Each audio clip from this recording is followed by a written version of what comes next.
Good morning, sir. Welcome to the first post meeting for 2024. We're holding this meeting January 26, 2024. I know that the time right now is 10:41. We had some technical difficulties and some other issues to attend to before we started. First and foremost, welcome everybody. Happy New Year once again. It's a new year to be maintain your resiliency and then tackle the issues that we seem to handle individually as different entities. At least here in Post, we can present challenges and possible courses of action in moving forward. In moving forward, you see to my left, you see we got Mr. John Azama, who has finally been picked up. And for those of you who don't already know, he's actually been picked up for a few months, and he hit the ground running. So during the remarks, what we will do is we'll go ahead and have him say a few things and maybe what his perspective is on moving forward with the Post Commission. So without further ado, we'll just go through the agenda items. This meeting is hereby called to order. I need, if you can get me the roll call sheet.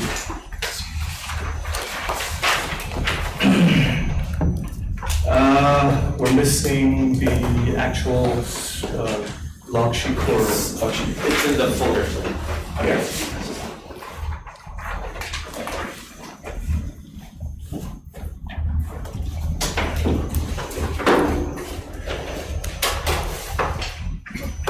So as I call your entity, if you are here, please say you're present or aye.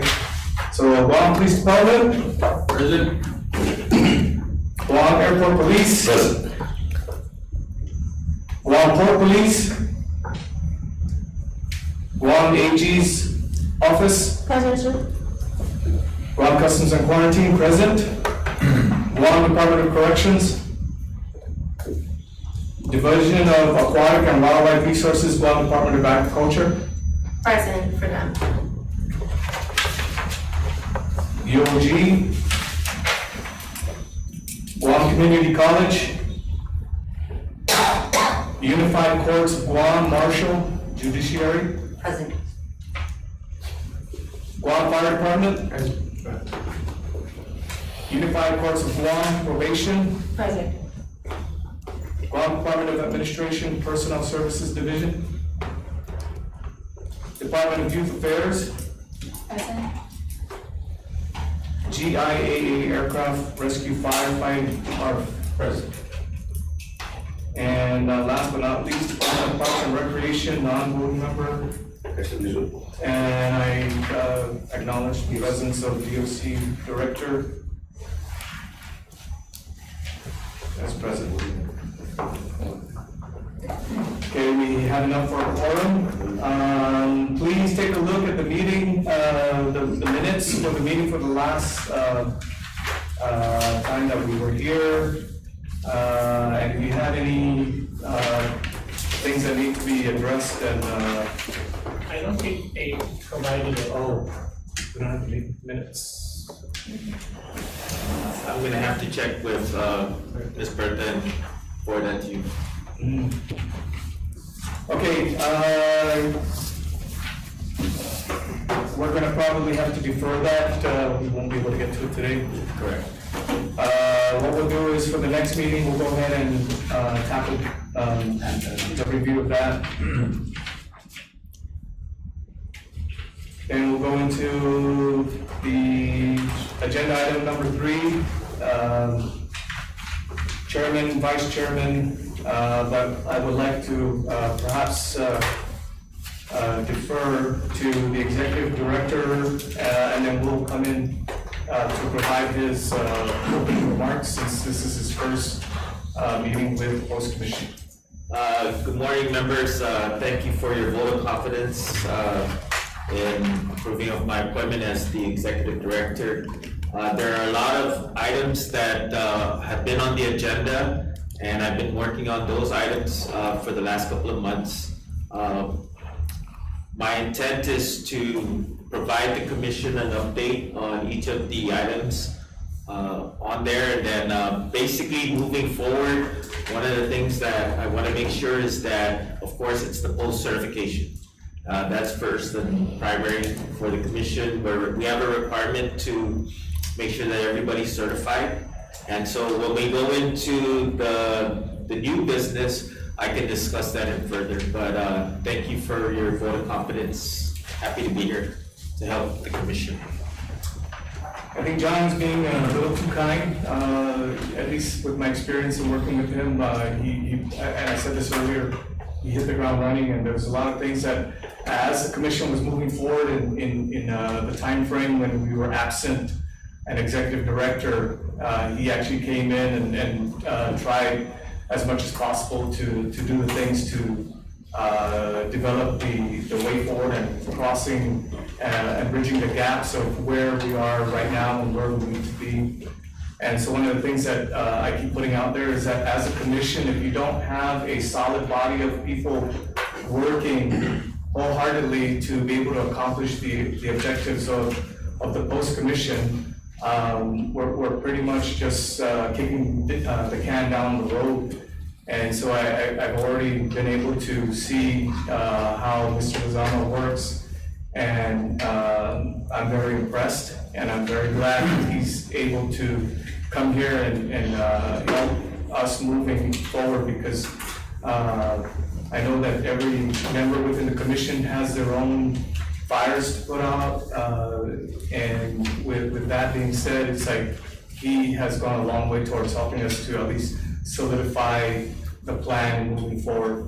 So there's a lot more to come. And other than that, welcome once again.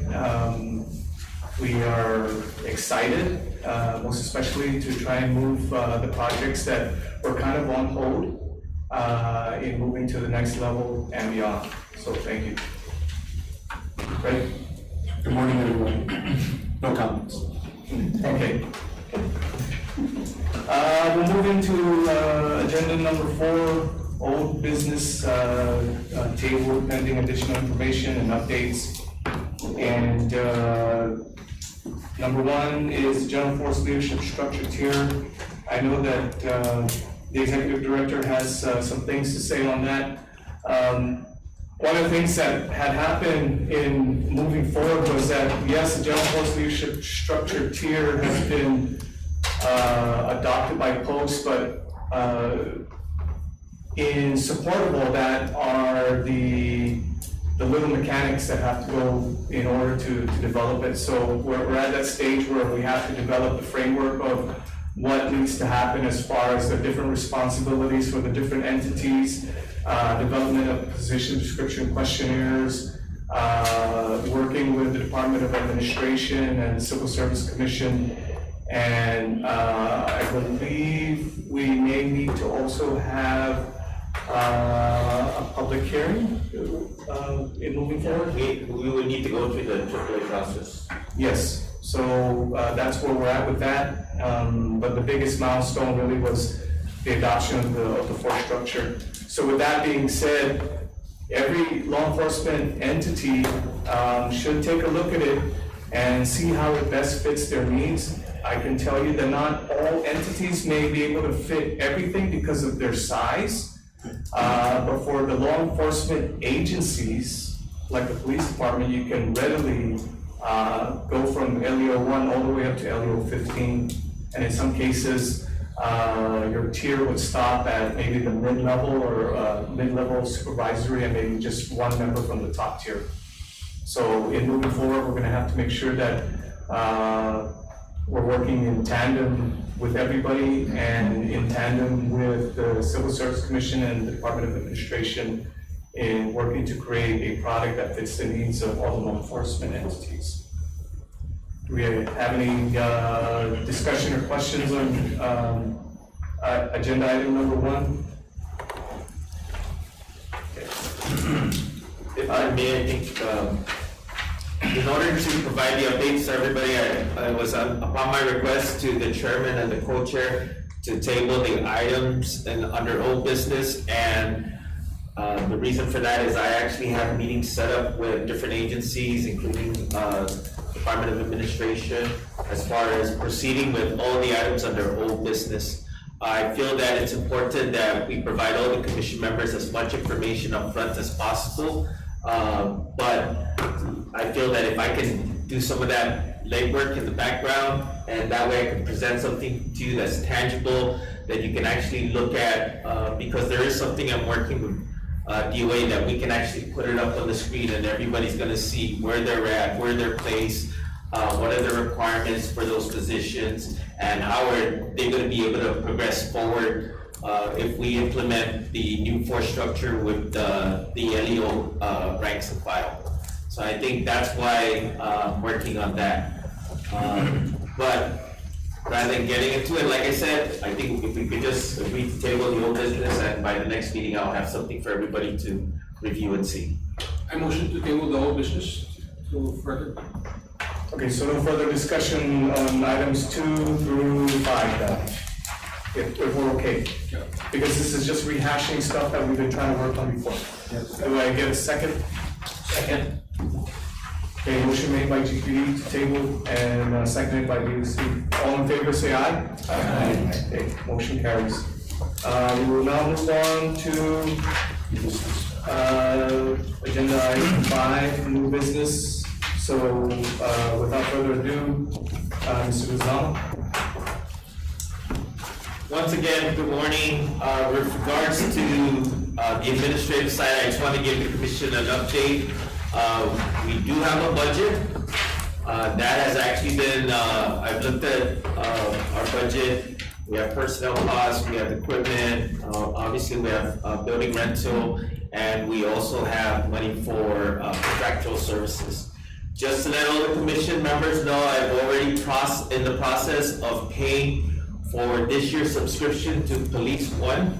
So it's not gonna come out of your agency. It's actually gonna come out of the post-commission's budget. Our budget for the commission is $657,000, and that's what we're gonna use to pay for everything that we're doing. Unfortunately, on the initial budget amount for contractual services, it was short. So I've had to do a budget modification in order to cover Police One. That is already being processed. I have all the accounts set up with DOA, with GSA. And so once we get an update on when that check's gonna be cut, then I'll advise the members as well. But you do not have to worry about Police One. It's already covered. Okay, we're still in the process of getting space, getting personnel, doing all the little itty bitty stuff and procuring some of the items, but it's moving forward. Sorry, Just- I have a question. Yes, So ma'am. the subscription is for how long? It's for 1 year. It starts March 1st to March 1st of the following year. So March 1st, 2024 to March 1st, 2025. I've already been in contact with the vendor. If the check is not transmitted by March 1st, the vendor's already agreed to give us an extension provided we show proof that the payment's in route. So that's why I'm working with the front office on the payment. But that's moving forward, so I know there was some discussion in previous meetings about who's gonna pay for it. You don't have to worry about it, it's the commission itself that's paying for it. Okay? So I guess it's just add on what Mr. Lavallame was talking about. So if you guys understand, the post-commission, we've never been budgeted for. The only thing that was part of the budget was the salary for the executive director, which wasn't much, and maybe a couple $1,000s for supplies. So we finally got the budget that, and we've been working on trying to develop the budget for a while. And it finally materialized. So this is a big step. This really is a milestone because now we can look towards getting the staff that's necessary to help move the agenda items forward. I keep going back to in previous times when the post membership comes together, and then when we leave here, it would be hard pressed to try and get the same traction, because you all have your respective entities to take care of. So with that being said, the budget is a big milestone, and in moving forward, we will see bigger and better things come and materialize, because we have the staffing that is adequate to be able to tackle the issues. Thank you. Director Dazam, sorry, in line of her question, is it reasonable to expect that the police one will be taken care of from this day forward? Yes, Okay, thank you. No, I yes. appreciate that question because I was concerned about our own individual budgets. So I appreciate that. And Anything that has to do with the commission, as long as we have a budget for the commission, police one will always be covered under the commission's budget. If for some reason we don't get a budget in FY '25, then you're not gonna see me, and we're probably not gonna use police one unless one of the agencies wanna pay for it. But for this fiscal year, we have a budget, a FY '24 budget. We have contractual services that covers the police one, and I'm already processing that payment. are you also looking into adding the post-required courses onto the learning management system? And I'll get to that when I go into police one. I just have one more admin thing to talk about. So I've looked at the mandatory requirements of 13 classes that you have to meet, you have to take in order to be post-certified. Just for the commission members to be aware of, I've already spoken to Guam Behavioral Health. They're gonna offer that mental health first aid. I was supposed to get updates and provide that to you today, however, I haven't received it yet. The Guam Developmental Disability Council has a disability sensitivity training, and that training, I've reviewed it, I've talked to Guam DDC, and that curriculum is actually good for us, in order for us to be dealing with physically challenged individuals and dealing with, what is it? And the other one. And then, of course, for cultural awareness, cultural sensitivity, we know that public health offers that 8-hour class course. And so that, I've also spoken to the director, DY, and the deputy. They're gonna develop the curriculum for the Juvenile Justice Reform Act. Formerly, the requirement was OJJDP, but what I'm looking at is taking that and using that and advising all the members, when you start having training cycles, and we need to make sure that they meet these requirements, then we can put that 3-day block of instruction on the tail end of the cycle. And it's really 3 days, because mental health first aid is 8 hours, the class course is 8 hours, the disability sensitivity training is 3 to 4 hours, and Juvenile Justice Act is 4 hours.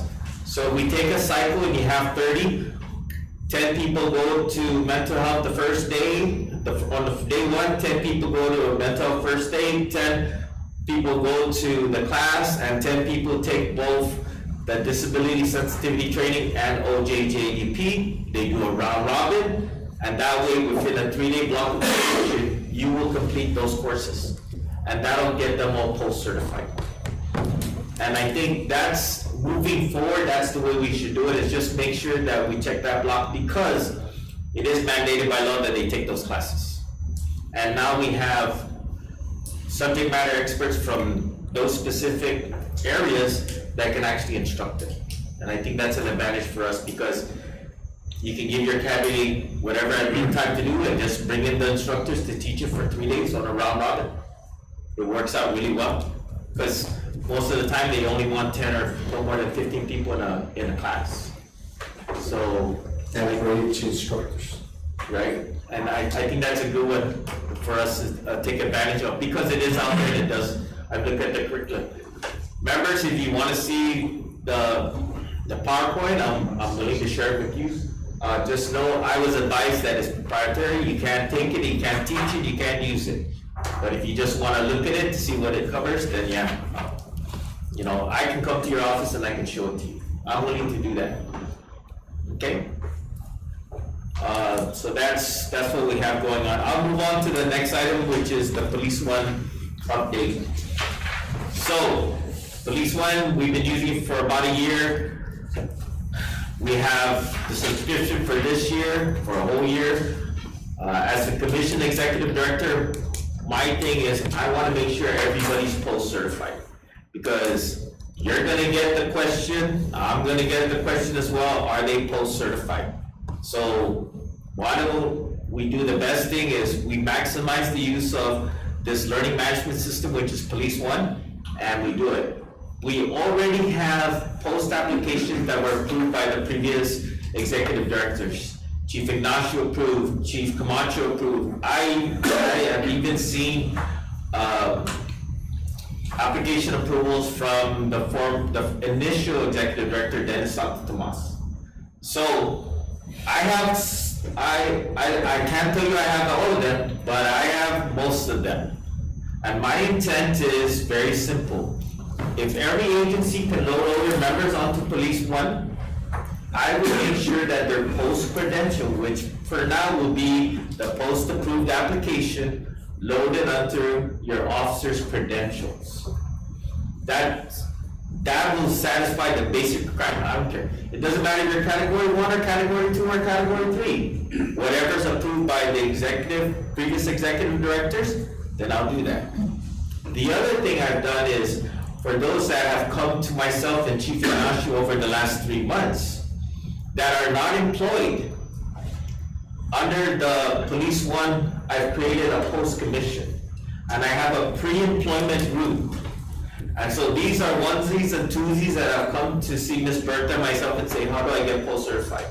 So now I have a listing of people over the last couple of months that are certified, but they're not employed. Right? And if we're looking for bodies, ask me. I'll refer the name to you. And that way you can do it. And these are category one officers. Okay? So I have a pre-employment. So even if you're a category 2, if you want to hire a cat 1, hire them. At a minimum, you're supposed to be a category 2, but there's nothing to say that as a category 2, you can't be category 1. Because there are some folks, some agencies who are designated category 2, but they do have people that are previously certified as category 1 if they were at the Marshals and they moved over to Guam Fire or Guam Airport Fire. I've seen that, and I'm loading those in. So the big push is get everybody in Police One, and then I'll see it. Here's the other thing. Send me the listing of names of those who are no longer in your agency that have resigned, retired, or moved on. And the reason is the commission has to maintain those names and that certification for up to 3 years. It's in the statute, it's in the guard rather. So if somebody resigned and they didn't move to another agency, send me that name, let me know when they resigned. I will put them under inactive status under my website, and if they decide to come back in 3 years, at least we'll have their certification, at least we'll have their credentials, that we don't have to worry about, okay, you have to reapply. Okay?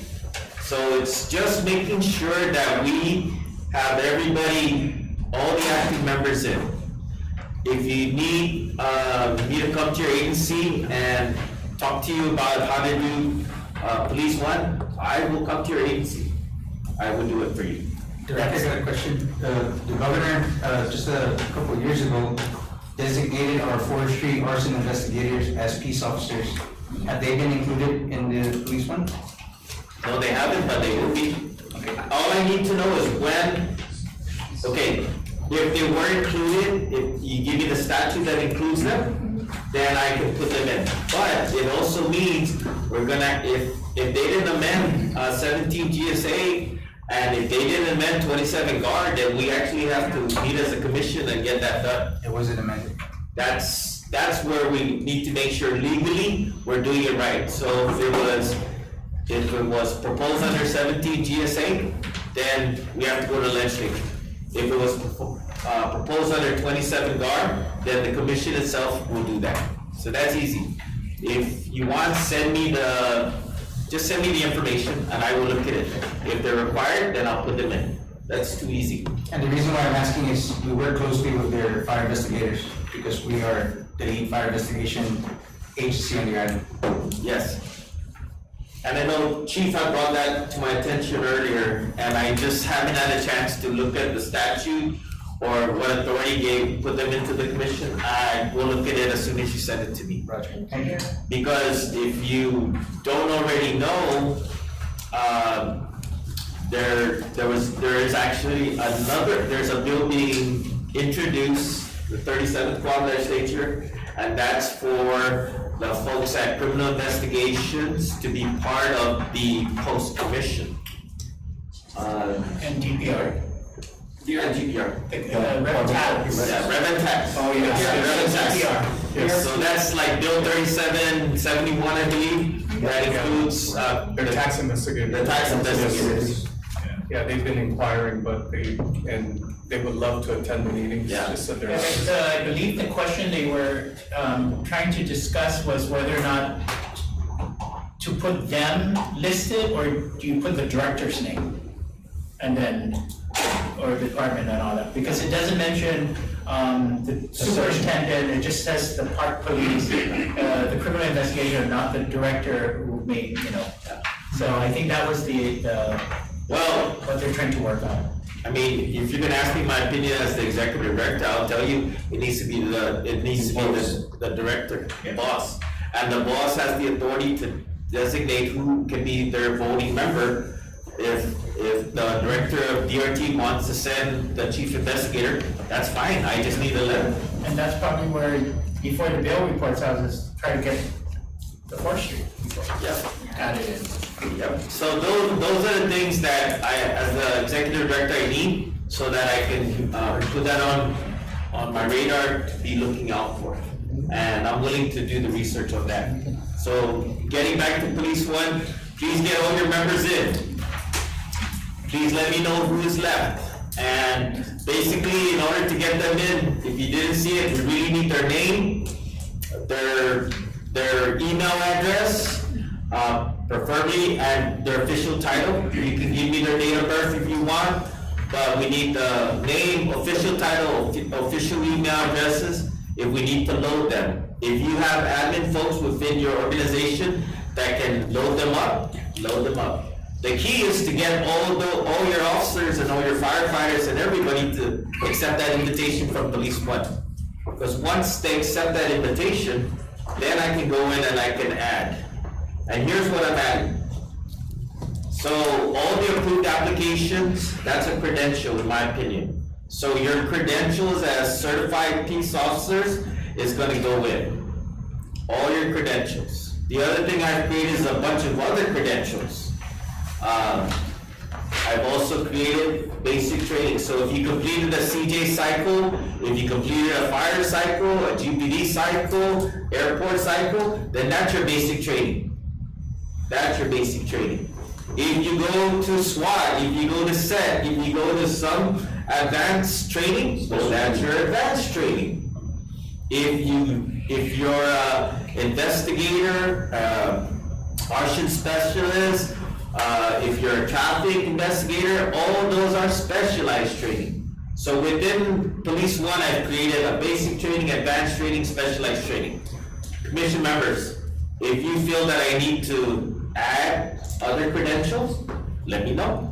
And I will consider it, and I will look how it affects, the credential part in Police One. But my goal is to load up everybody's credentials in Police One.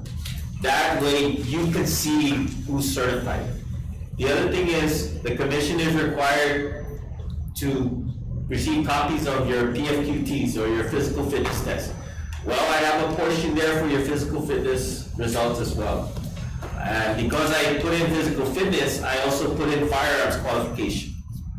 And that way, the commission or your admin folks within your agencies can actually track who's qualified, who's not qualified. One of the simplest credentials is firearms ID and your Guam driver's license. So I put that as a credential as well. And that way, if the person is in Police 1, 90 days prior to the expiration of their driver's license or their firearms ID, they're gonna get an email that says, hey, your firearms ID expires in 90 days, so you need to renew it. And the reason why is, what do we normally do if they don't have a firearms ID? We take away the firearms. So this way, the individual gets the advance notice 90 days prior. The administrators for each of your organizations get that same notice. And if you want, as the director, the chief, if you want to be included in that notice, we can include you too. I just don't want to bombard all the agency heads. I figured if the individual officer knows and the admin person knows and I know, that should be good enough. Trying to do it where you have major responsibilities within your agency, so let's try to get some admin person to at least know what's going on. And then they can flag you and tell you, okay, John Azama's driver's license expires in 3 months, so guess what? In 3 months, he can't drive an official vehicle, just to be safe, okay? So we have that, and then, like I said, we just need to use and maximize Police 1. We're paying $71,000 for a software. We're on our second year of paying for it. Let's go ahead and maximize it because the benefits is, and airport police is aware of it, when you run your reports in Police 1, you're gonna be able to know who's certified, who has their credential, who went to what class, so that you're not saying, okay, there's an upcoming class, who do I send? And then when you pull the report of whether or not they previously took it, then you can say, hey, he already went, I don't need to send that person. I'll send somebody else. Redundancy. You know, and so it's gonna make it easier to operate that way. But it also makes it easier for me because what I'm seeing is, okay, as a commission, if my goal is to help the agencies, my goal is to help your instructors. If it means bringing in somebody to do instructor training, let me bring them in. If it means using a post-commission budget to buy training equipment for commissions, for all the agencies to use, that's what I'm gonna do. That's what I wanna do. And that's what I'm doing right now, is talking to the Guam State Clearinghouse to see what funding is available so we can look at, maybe we do need another EVOC machine. Maybe we do need another fax machine. Or maybe we need to supplement GPD with the de-escalation use of force simulator. So those are the 3 things that I'm going after, I'm looking at right now, preparing as a commission for use by everybody. Because if we're all gonna wait for GPD who has a simulator, I mean, we're gonna be standing in line, and the priority is gonna go to GPD first. If the EVOC simulator is here at TC is still down, we're not gonna be able to use the EVOC simulator. So where do we go? We go to ARP, do we go to fire, do we need to procure another? So those are the things that I'm looking at. Email is very simple. It's john.lizama@guam.gov. If you want to meet with me, I will come to your agency. I've gone to GPD, I've gone to ARC, DYA, I've gone to airport. I will come to your agency. Don't worry about it. I have a meeting with Judiciary next week, and I'm waiting for Agriculture to confirm it. And so I'll come to your agency. Don't feel you have to come to me, because more than likely we're gonna meet right here. But I can go to your environment, and that way you don't have to worry about driving me anywhere. I'll drive for you. You guys will make it. So, again, my focus is really the membership right now. For the remainder of the fiscal year, anything under old business is what I'm gonna tackle. I'm hoping that before our next meeting, I'll have updates for everything under old business. That's really, because that's a lot. And unfortunately, everything is in old business is pending. But you know, we need to do it because how can we proceed if we really don't have these things well thought out, reviewed by other agencies like civil service, the AG's office, you know, who else needs to review it, DOA. So I wanna get that and do that legwork first before I actually present it to the commission and say, okay, this is what DOA says, this is what the AG says, you know, this is how we need to proceed. And the last thing is, if you're going to host a training cycle, make sure that you send me the list of the curriculum, the syllabus. I also need the instructor certification. Because one of the big things I am putting in Police One is who are all of our instructors. I'm also requesting that from GCC.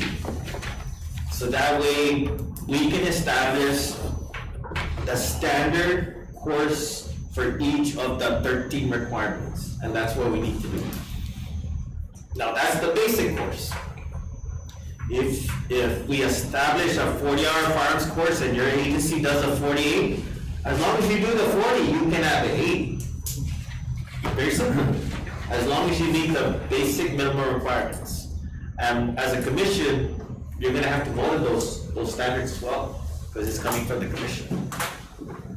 So, sorry to take all the time, but I know you're doing good. that's all I got, Mr. Chair. Okay, the minutes have been distributed. So before we move on to agenda item number 6, I'll give you guys some time to go over the minutes from September 2023. And then we'll vote to adopt.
Any discussion on the minutes from September 15th?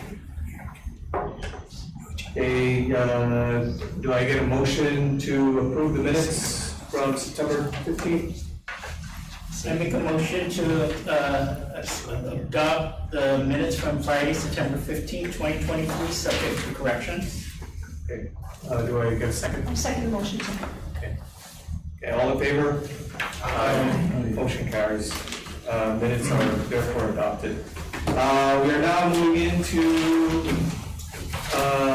any announcements or discussions on anything that is pressing for your agencies or anything that you might want to put out for the commission members. I open the floor. Chief. Yeah, please, just a reminder, one, if you're new, make sure you send a letter to the post executive director on who is your duly authorized representative. Okay, and then two, the room should be limited to those members. Everybody else should be in the gallery, that way the discussion is limited to the members. Okay, because I see some new faces, so, The voting members, chief? yeah, just voting members, yeah. Voting members. Point taken. And we need to figure that, chief, so that that's how it works, so we see all the voting members up front closer, and then we have the gallery. Because right now, the gallery is actually that room, the overflow. Yeah. Because what happens is when you have 3 or 4 members from one agency, everybody has different ideas, everybody has something to say, but there's only one voting member. Okay. I have a note, chief. I got some. If anybody's interested in CPR training, let us know. If you have your own, good for you. But if you want GFD to provide that training, just let us know so we'll put you in a schedule. Like right now, we're doing the courts, the marshals, and the probation officers, and program's going pretty good. One of the reasons why we do that is they assist us with the court clearances, same with GPD. So if you're interested, let us know. We also have another program, it's called Fire Investigation for the First Responders. If anybody's interested in that, let us know. We've been ramping that up. We started one, we were asked to provide one for the military. Anderson Air Force Base, we did that. We do that pretty regularly, like at least 2 to 3 times a year. If you're interested in having one of your members participate, let us know. Also, I shared with our juvenile justice folks from the Department of Youth Affairs, there are programs with the National Fire Academy that are not necessarily just for firefighters. There's programs there for all of law enforcement, public safety, for example, addressing juvenile fire setters. And there's all kinds of other planning courses and that are available to public safety. Although it's being held at the Fire Academy, at the National Emergency Training Center, along with the Emergency Management Institute. If you have any questions, feel free to give me a call between the hours of 9 to about 4, Monday to Friday. I will accept calls after that on an emergency basis. My number is Question for fire. 14162. Does your CPR, does that also include the Yes, sir. AED? Yes, sir, and a good question, it does include AED, and includes the American Heart Association standard for CPR. Now, we have 2 types of programs. We have the awareness program, which is basically free. When I say free, it's, we do provide it, but the one that you pay for, you get a certification from the American Heart.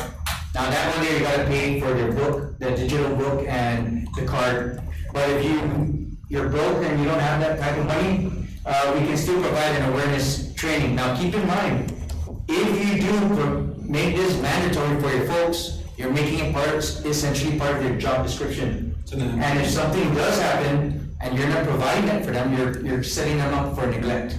Okay, so just letting you know that if you do provide this training, make sure that you also provide at the workplace the tools that you need, trauma kits, AEDs, make sure that AEDs are present. So, Wasn't there a law that was passed that mandates AEDs at all government facilities? Yes. Right. There is, I'm not sure on the, chief, on the implementation, whether all the agencies have put it in already. But I believe they're supposed to work with, the American Red Cross to identify within each agency how many they need and where they need to be located. So I'm not sure if everybody in the room's tracking that. Yeah. You have the AED and then government buildings. Yeah, we knew about it, but didn't, like, we don't have it. Yeah, we're procuring AEDs already. Chief Joey, what's the length of the courses, and how much is it gonna cost for the paid course? I'll get back to you that. If you're interested, let me know, and we'll send you back the details. And I'll have our point of contact, give you all the information that you need. You do have to let your employees know, the awareness course is just a few hours, less than half a day. The course that comes with the CPR card, they do have to do some work on their own, some academics, and then the practicals will probably last about a day to day and a half to do the skills work. And then there is a test, and you need to score at least 70%. Yeah, 70% of the test. And that card is good everywhere you go.